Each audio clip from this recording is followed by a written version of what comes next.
Bonjour et bienvenue dans Flyzone, l'émission qui décrypte les activités de l'image et de la robotique. Au programme aujourd'hui, Nicolas, dans le Fly Info, nous dévoilera les caractéristiques de l'Inspire 3, un drone orienté plutôt audiovisuel. Bonjour Nicolas. Bonjour Aurélie. Ensuite, on accueillera dans le Fly Talk un héros des temps modernes, Willy Guérin, pompier volontaire et professionnel. Bonjour Willy. Bonjour Aurélie. Qui nous parlera de l'utilisation du drone dans son métier et aussi pour une mission humanitaire au Pérou. Et enfin, pour le Fly Project, Nicolas nous dévoilera les coulisses du projet IDEC, un projet de suivi de chantier.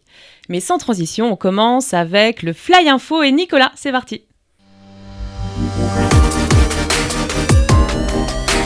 Aujourd'hui, le sujet de Fly Info, c'est l'Inspire 3 de DJI, le nouveau bébé. C'est une révolution pour les professionnels de l'audiovisuel. On a la nouvelle caméra, la X9, qui permet d'enregistrer en 8K, en 75 fps et en 4K à 120 fps. Donc une véritable révolution en termes de prise de vue aérienne. On a aussi le système de précision et de sécurité embarqué. DJI n'a pas rigolé avec l'Inspire 3 en y intégrant un nouveau système de détection d'obstacles 360 degrés et un module RTK désormais disponible sur le châssis du drone. Ensuite, on a des fonctionnalités intelligentes pour automatiser les prises de vue, avec entre autres un système de travelling 3D paramétrable qui permet de répéter des plans à l'infini, ou encore le système Spotlight Pro qui permet de garder l'attention sur un point particulier. Donc vous l'aurez compris, le nouveau-né de la grande famille DJI promet une belle révolution dans le domaine de l'audiovisuel, et il est certain que l'Inspire 3 est amené à devenir le nec plus ultra des télépilotes. Merci Nicolas pour toutes ces informations sur l'Inspire 3 de DJI. Place maintenant au Fly Talk. Willy, on est très heureux de t'accueillir. Merci. Alors, tu es pompier professionnel et volontaire au centre de secours de Montrichard. Oui. Et il me semble que cette vocation est née assez tôt, à 19 ans, je crois. Alors, est-ce que tu pourrais revenir un petit peu sur ton parcours ? Alors oui, elle est née à 19 ans, mais ça n'a pas été forcément une vocation depuis ma tendre enfance. J'ai commencé comme beaucoup d'enfants à vouloir être footballeur professionnel. Et après, j'ai décidé de continuer mes études en faculté d'histoire de l'art parce que je voulais devenir professeur d'histoire. En parallèle, j'ai commencé à devenir pompier volontaire à 18 ans et avec mon frère jumeau, on a tenté le concours de pompier professionnel qu'on a réussi. Et maintenant, ça fait plus de 20 ans que je suis dans ce métier et tombé à corps perdu dedans. Ah, super, on a besoin de ces héros des temps modernes. On essaie. Alors, je crois aussi que tu es maintenant télépilote drone. Oui. Ça s'est passé comment, cette envie C'est passé, c'était un petit peu paradoxal. Je me suis dit, pendant le confinement, Willy, au lieu de faire quelque chose de négatif de cet événement, sors-en quelque chose de positif. Alors, je me suis mis à un défi de passer en fait le certificat théorique de télépilote tout en commençant à télépiloter. Et je suis allé à Rennes passer le certificat que j'ai réussi. Et donc, j'ai créé ma petite association chez moi qui s'appelle Association Télépilote Val-de-Cher. Ok, super. Et alors, du coup, quel est le but de cette association ? Il est très simple, en fait, c'est une loi 1901, donc en fait, j'ai aucun intérêt à gagner de l'argent, si ce n'est créer des projets, en fait, en partenariat, la plupart du temps, avec l'ONG dont je fais partie, qui s'appelle Pompiers de l'Urgence Internationale. Et en fait, dès que j'ai un peu d'argent, on essaie d'acheter des drones et on crée des formations dans le monde entier. Et justement, on voulait revenir avec toi sur une des missions humanitaires que tu as faite avec Pompiers de l'Urgence Internationale. Oui. Est-ce que tu pourrais nous parler déjà de cette association qui est une ONG en fait ? Alors, Pompiers de l'Urgence Internationale existe depuis maintenant plus de 20 ans. L'intérêt premier, c'est d'intervenir grâce à notre classification auprès de l'ONU qui s'appelle une classification INSARAG sur les événements climatiques et naturels. Les événements négatifs, bien entendu, et on l'a vu en février dernier, comme nous sommes intervenus sur le tremblement de terre en Turquie, avec 35 de mes collègues qui sont partis sur place, et on a ainsi pu sauver 2 personnes des décombres au bout de quelques jours. Voilà, c'est la mission première de Pompiers de l'Urgence Internationale. Et à côté, on développe, grâce au président fondateur Philippe Besson, une branche qui s'appelle PUI Formation dans plein de domaines. Et le drone en fait partie. Donc voilà, c'est dans ce cadre-là que j'étais parti au Pérou. Et d'ailleurs, pour revenir sur cette mission au Pérou, vous êtes parti pour former les personnes sur place. Il me semble que dès le départ, la formation a un petit peu tourné court pour aller sur le terrain. Est-ce que tu pourrais nous en parler ? Ouais, effectivement. Donc, à la base, on était parti sur une formation feu de forêt et on allait offrir 3 drones et former des télépilotes. On allait également apporter des motopompes, des tuyaux, des lances, de quoi en fait perfectionner leur technique sur les feux de forêt. Et dès le premier jour, en fait, Eugenio Ricra, le responsable des pompiers du secteur de la vallée du Machu Picchu, nous dit les gars, faut qu'on parte, il y a un feu important, faut que tous les apprenants partent sur intervention. Venez avec nous. Ni une ni deux, on a pris le drone, on a pris nos affaires, on est parti avec eux. Et en fait, ce qui est intéressant, c'est qu'on est parti en train. Parce que là où on travaillait, à Piscacucho, c'est là où la route s'arrête en fait. Donc on est parti en intervention en train et en arrivant sur les lieux de l'intervention, en fait, on s'est rendu compte que comme c'est un milieu très escarpé, que le feu partait sur les montagnes. Donc on m'a demandé de mettre en utilisation tout de suite le drone, ce que j'ai fait. Et on s'est aperçu qu'il y avait un site Inca qui s'appelle Yamacancha qui était un petit peu sous la proie des flammes. Et en fait, cet œil déporté, comme on parle souvent de l'œil déporté des drones, a permis en fait à Eugenio de pouvoir placer ses équipes de façon à pouvoir sauver ce site Inca. Et donc ce qu'ils ont réussi à faire avec vraiment beaucoup de dextérité et une volonté énorme, car ils ont très peu de moyens. Et en fait, c'est eu un gros impact médiatique parce que beaucoup de télés sud-américaines sont venues et ont relayé cette info-là et ça fait en fait un cercle vertueux autour de notre formation. Et nous aussi d'ailleurs, on a des images de ce départ en train. Je vous propose de les regarder ensemble. Now out of Peru, a forest fire is threatening the archaeological site inside Machu Picchu Sanctuary. On average, there are around 20 hectares that were consumed until yesterday, but between the morning and the afternoon hours, it increased a little. A new evaluation will come. There are a few more burnt hectares increasing. Backpacks of water just to protect the site.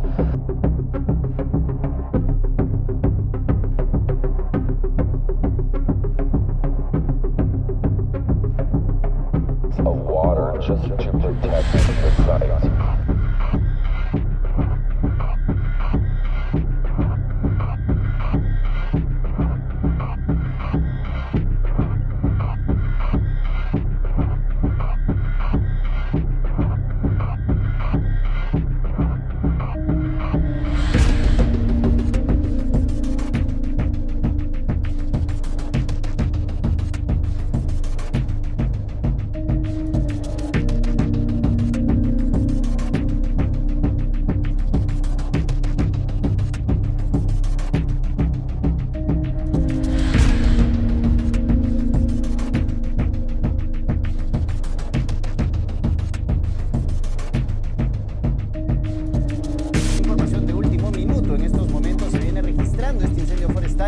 En el Parque Arqueológico de Machu Picchu y se conoce que al menos unas 20 hectáreas han sido consumidas por el fuego. Esta emergencia está siendo atendida.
Oui, des images impressionnantes. Là, on se rend compte vraiment aussi par l'usage du drone, de la difficulté d'intervenir sur ce type de lieu.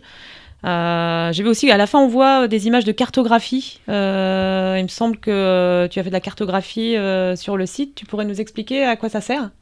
Oui, tout à fait. Donc là, l'exemple concret qu'on voit, c'était plutôt ce qu'on appelait la photogrammétrie, donc la modélisation 3D. D'accord. Mais on fait aussi beaucoup de cartographie et donc la cartographie, elle aide beaucoup chez les pompiers en fait. C'est ni plus ni moins qu'une campagne photo qu'on arrive à mettre en place avec un drone.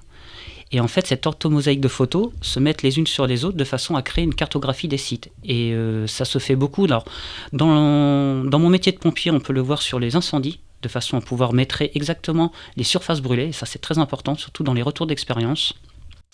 Et dans le cadre de notre ONG Pompiers d'urgence internationale, on travaille beaucoup sur la cartographie de zones de façon à pouvoir en fait faire des points de situation sur les zones de travail et ainsi créer un projet global pour que en fait notre team leader, ce qu'on appelle notre responsable de l'intervention, puisse transmettre aux autorités locales.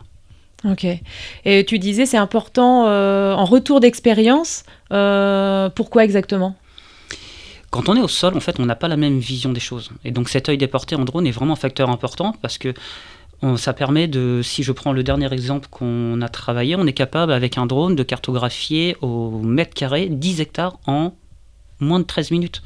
Ça, c'est vraiment important. Et ça permet aussi sur les assurances, si on dit que la surface brûlée est de 40 hectares, elle n'est pas de 38, elle n'est pas de 45. Elle est vraiment de 40 hectares et on a un vrai appui. Et justement, ça nous permet de pouvoir mesurer exactement les choses. Et ça, c'est vraiment important, je pense. Ouais. Donc du coup, le site sur lequel vous êtes intervenu au Machu Picchu, ça vous a permis ensuite d'avoir un peu un plan de sauvetage, on va dire. Je ne sais pas si on dit comme ça. Alors, la cartographie nous a servi à montrer aux autorités locales la surface brûlée. Ça les a intéressés. La modélisation 3D, c'était pour leur montrer également qu'on est capable de mettre aussi plusieurs ingénieries en place de façon à continuer leur formation de drone à l'avenir. Et l'œil déporté, vraiment, c'est qu'est-ce qu'on a besoin à l'instant T, c'est vraiment d'avoir une vision en hauteur. Et dans ce type de milieu donc montagneux, comme dans les incendies, par exemple, plus près de chez nous, sur les incendies de feux d'espace naturel ou de feux de forêt, cette vision déportée, cet œil, est vraiment pour moi un élément déterminant sur les premières actions. C'est-à-dire que si le feu part à droite, il ne va pas partir à gauche. Mais quand on est au sol, on ne voit pas ces actions. Bien sûr. Donc cet œil-là permet au commandant des opérations de secours de vraiment prendre les meilleures décisions. Et je pense que cette avancée technologique pour les pompiers aidera les pompiers qui sont sur Terre pour éteindre les feux. Ah, super. Et chez Pompiers de l'urgence internationale, vous avez formé combien de personnes à peu près dans le monde ? Parce qu'il y a beaucoup de projets, il n'y a pas qu'au Pérou. Alors déjà, on a fait une formation en interne. On a eu la chance de former entre nous des télépilotes, dont même deux qui sont partis sur le tremblement de terre en Turquie. Donc ça, c'est une très grande fierté parce qu'elle vient de notre formation interne. Et ça, on trouve ça très intéressant.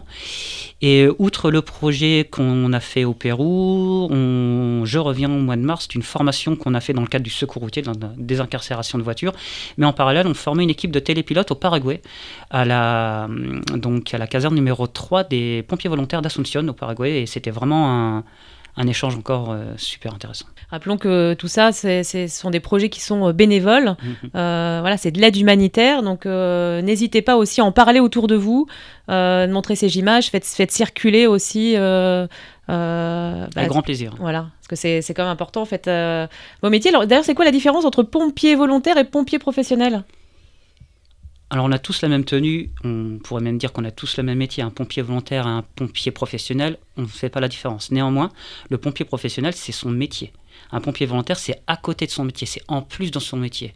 Donc nombre de pompiers professionnels sont également pompiers volontaires, mais peu importe le métier qu'on fait, on peut être pompier volontaire. Et j'appelle tout le monde à essayer un jour d'être pompier volontaire. On en a besoin, on en cherche et toutes les bonnes âmes sont bonnes à prendre. Ah, super, alors il faut quoi justement, quelle qualité pour être pompier volontaire ? Avoir l'envie d'aider les autres, c'est déjà une bonne base. Ouais. Faut savoir que c'est du temps, c'est de l'investissement. Il faut être un minimum sportif pour passer les premiers tests. Ouais. Et après, il faut s'engager auprès de la caserne la plus proche de chez soi et puis y tomber à corps perdu comme beaucoup. Ouais. C'est surtout ça. Ouais. Et avec le développement des télépilotes drones au sein des centres de secours, on va y revenir tout à l'heure, est-ce qu'on peut devenir pompier volontaire avec cette spécialité-là unique ? Quelqu'un qui commence justement, qui débute en télépilotage de drone, qui se dit « Ah ouais, moi aussi j'aimerais bien m'investir », est-ce qu'on peut être pompier volontaire uniquement pour cette spécificité-là ? Alors ça peut arriver, j'ai un collègue qui s'appelle Aurélien Charon qui est justement conventionné avec son entreprise et ses drones de façon à intervenir. Et on peut aussi très bien être pompier professionnel ou volontaire et avoir la spécialité télépilote de drone. C'est ce qu'on fait dans notre département actuellement. Dans le Loir-et-Cher, on est en train de créer une unité et dans l'avenir, on espère former autant des pilotes professionnels de pompiers professionnels que des pompiers volontaires dans le télépilotage de drones. Et tu dirais qu'il y a combien de pourcentage de centres de secours qui ont des télépilotes et qui ont des drones ? Est-ce que c'est commun encore ? C'est le début ou ça a bien avancé ? Alors ça a bien avancé, on va pas parler de centres de secours, on va plutôt parler de spécialités départementales. D'accord. Donc, je pense qu'on est à peu près à entre 50 et 60% de SDIS, donc de services départementaux d'incendie et de secours, qui ont des unités de télépilote. Et je pense que dans les 10 prochaines années, on sera à 100%. Ouais, super. Ça a vraiment un intérêt dans énormément de spécialités. On parlait du feu, mais sur les recherches de personnes, donc avec les caméras thermiques, Bien sûr. sur le travail avec les équipes cynophiles, sur le sauvetage d'éléments, sur les interventions risques chimiques, risques radiologiques. On peut voir une utilité sur le sauvetage en milieu périlleux également. Une utilité dans toutes ces spécialités-là. Donc, c'est quelque chose qui est en sans cesse évolution. Ah oui, que vous utilisez déjà pour toutes ces interventions-là. Beaucoup de départements travaillent justement sur des expériences avec les maîtres chiens. Nous, on a fait, avec Pompiers de l'Urgence Internationale, il y a à peu près 3 semaines, un travail de nuit en collaboration avec les maîtres chiens et on cherchait les victimes. Le drone éclairait les chiens, accompagné de la caméra thermique, et on trouvait plus rapidement les victimes. Et les maîtres chiens ont trouvé une grosse plus-value. Donc là, ça prend tout le sens du télépilote, quoi. Super, donc là on voit bien que la robotique, la technologie, là est là vraiment pour aider, et je trouve ça Exactement. intéressant cette expression d'œil déporté. Ouais. On n'est pas dans le transhumanisme non plus, mais justement là c'est vraiment la technologie qui vient nous aider pour être aussi plus rapide, parce qu'il faut que vous soyez sur une intervention rapide et efficace. Voilà, c'est pas une technologie qui remplace les pompiers, c'est au soutien des pompiers. Ouais, super. Et alors du coup, sur l'avenir du drone, est-ce que tu penses qu'il y aura des drones qui pourront éteindre les feux avec des mini-lances ? Alors là, on est peut-être dans l'utopie. Alors, il y a déjà des projets innovants avec ce qu'on appelle des balles extinctrices, sûrement des projets déjà de drones. On le voit sur la robotique avec des drones comme on l'a vu à Notre-Dame, avec certains projets, avec des drones qui ont déjà des lances, des drones qui roulent. Aujourd'hui, on aura sûrement à l'avenir des drones aussi qui volent avec des lances. J'en suis pratiquement sûr. On est qu'au balbutiement de l'éveil technologique avec ça. Ah oui, parce que tu dis Notre-Dame, c'était quel type de drone alors qui était utilisé ? C'était un drone c'était comme un petit char. C'était le drone de Colossus, qui s'appelle Colossus, qui a pu rentrer au cœur de la nef et pouvoir essayer de parfaire l'extinction avec sa lance, quoi. Ah oui. Et ça a fonctionné. Hein. Et ça a fonctionné. Les drones ont été utilisés dans beaucoup d'interventions, notamment celle-ci. Et beaucoup d'entreprises travaillent sur cette robotique, justement, parce qu'on parle de drone aérien, mais le drone terrestre, le drone sous-marin. On n'est qu'au début, je pense. Ah ouais, c'est super, ça donne vraiment une vision positive, je trouve, de la technologie, parce qu'on peut avoir aujourd'hui peur un petit peu de la technologie, et là, on voit vraiment le panel de possibilités que ça propose et d'aide à l'humain, et je trouve ça vraiment positif, cette vision-là. Et vraiment, Willy, je te remercie d'avoir partagé avec nous toutes ces informations. Avec grand plaisir. Merci, Willy. Donc n'hésitez pas de soutenir l'association, l'ONG des Pompiers de l'Urgence Internationale. Et vous pouvez les suivre aussi. J'imagine que vous avez peut-être Facebook, Instagram, TikTok. N'hésitez pas. On mettra le site internet.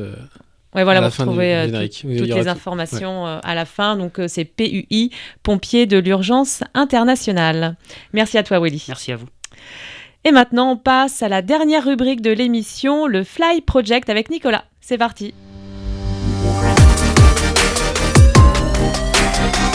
Donc aujourd'hui, le Fly Project, on va vous parler du projet IDEC qui a débuté l'année dernière en août 2022. C'est un projet sur lequel nous allons réaliser une quinzaine de vidéos. Nous en avons déjà réalisé 6 que vous pouvez retrouver sur nos réseaux et sur le site internet d'IDEC. Donc nous interviewons des chefs de chantier et nous les suivons donc dans chaque épisode sur une étape bien précise du chantier. L'idée finale, c'est de créer une rétrospective de l'élaboration de ce chantier à travers des formats inédits. Ce projet donc se termine à la fin de l'année 2023. Vous pouvez retrouver toutes ces vidéos sur notre chaîne LinkedIn, mais aussi sur la chaîne YouTube du groupe IDEC. Merci Nicolas pour cette présentation d'un projet Flyway, parmi tant d'autres. L'émission d'aujourd'hui est maintenant terminée. Un grand merci à Willy. Merci à vous. Merci Willy. Merci Nicolas. Merci vous pourrez retrouver toutes les informations, qu'il s'agisse des 2 associations dont Willy fait partie. On a d'abord l'association Télépilote Val de Cher Drone. qu'on peut retrouver sur les réseaux, j'imagine, ainsi que PUI, Pompiers de l'Urgence Internationale, que vous retrouverez sur les réseaux sociaux. Donc, si une vocation est née en vous, n'hésitez pas à les contacter, à les suivre, à les soutenir, on a besoin d'eux. Et tous les autres projets, Flyway, le projet IDEC, vous le retrouverez aussi. En bas de cette vidéo, vous aurez toutes les informations qu'il vous faudra. Merci de nous avoir suivis et je vous dis à bientôt. 1, 2